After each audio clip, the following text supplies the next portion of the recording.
So I got a question for everyone. Which Chaos God would you serve? I know it's always a big question, and it's a video you've probably seen several times over. It always asks that same question of like, and some of them even ask, which Chaos God is right for you? That's always been a recurring question, and has always been something that has piqued a lot of people's interest. And yes, it's probably something you've seen multiple times over. Like, it's something you've probably seen, many times. But hey, if it ain't broke, don't fix it, am I right? So this video is going to talk about which Chaos God I would serve. If I had to pick Chaos, which, honestly, first off, a couple things. I'm not the biggest fan of Chaos to begin with. Give me Necrons or any of the other Xeno factions. Because let's be real, the two factions that get the most love in 40k, and it's weird because like there's so many more interesting Xeno factions than there are any others, but it's usually just like in Warhammer Fantasy, it's humans and men. Although in Warhammer Fantasy, at least there, the elves and dwarves and, you know, even the Skaven get more, you know, attention or equal amount of attention than as the humans do. Even the vampires do. So, but in 40k, you either get cool stuff if you're, you know, you get to progress your story in any way, shape, or form, albeit minimal, through either the Imperium or the Forces of Chaos. If you're a Xeno faction, get fucked. You know, I'm not just saying this as like a, you know, fan of the Necrons. Totally not. Like, just a bitter Necron fan who barely gets anything. Oy. Anyway, so we're gonna talk about which Chaos God if I had to choose a Chaos God to serve, which Chaos God would I pledge my services to? And to make it interesting, we're going to go from least likely to most likely. So let's start off with the least likely. The least likely is Tzeentch. Now, Tzeentch is an interesting one. You know, Chaos God of magic and deceit. Probably the most interesting because he's, you know, through that you can learn all kinds of new spells, new forms of magic, all of that cool shit. But the problem is Tzeentch is a bit of a shit. So, whenever you ask something of him, he's just going to be like, I gave you this, but also I gave you cancer. But why? Haha, get fucked. That's Tzeentch in a whole. That's Tzeentch on a whole is, haha, get fucked.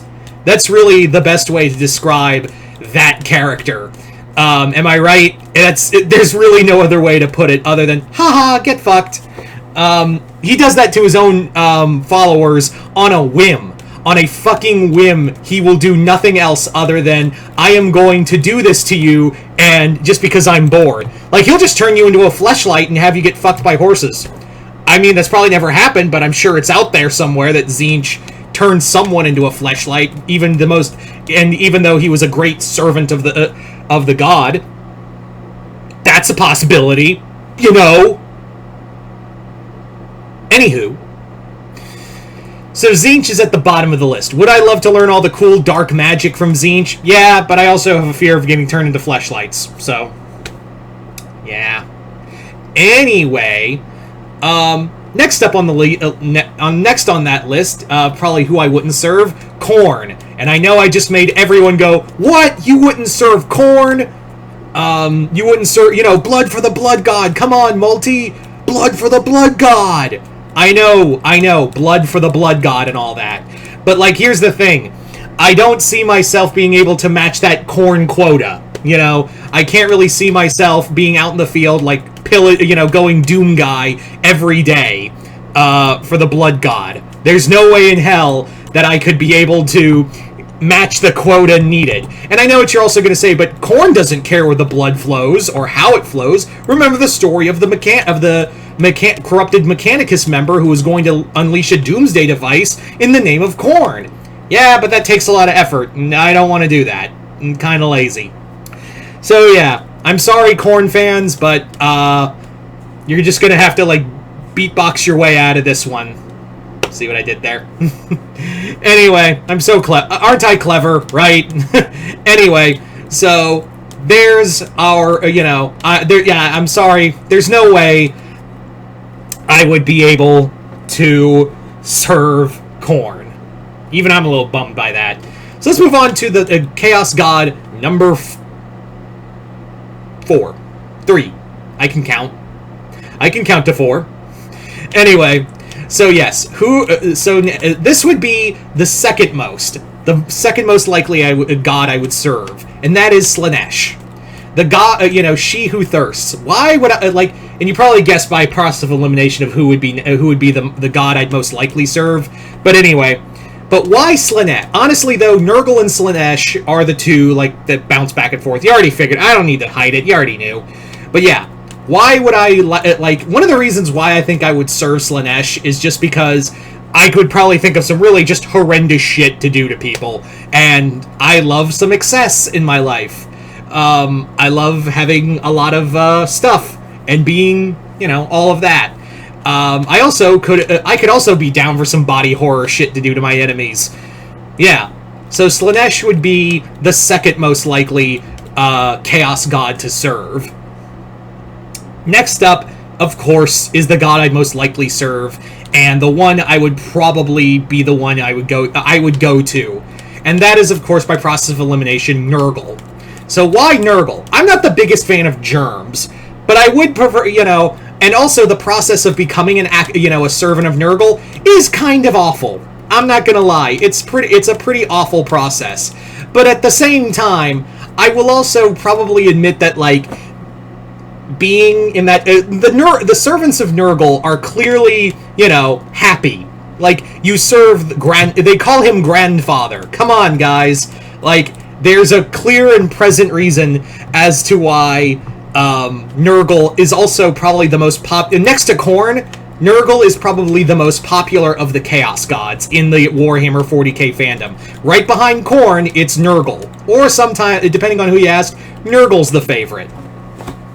But Nurgle, would also be Nurgle would also be able to have your back no matter what. It's actually, and this is what sets it apart from Slaanesh, Tzeentch, and Khorne, is that he would basically be listening to you. It's not where you have to do really horrendous shit to get even the attention of Khorne, Tzeentch, and Slaanesh. Nurgle, if you call out to him, 9 times out of 10, he's probably going to answer.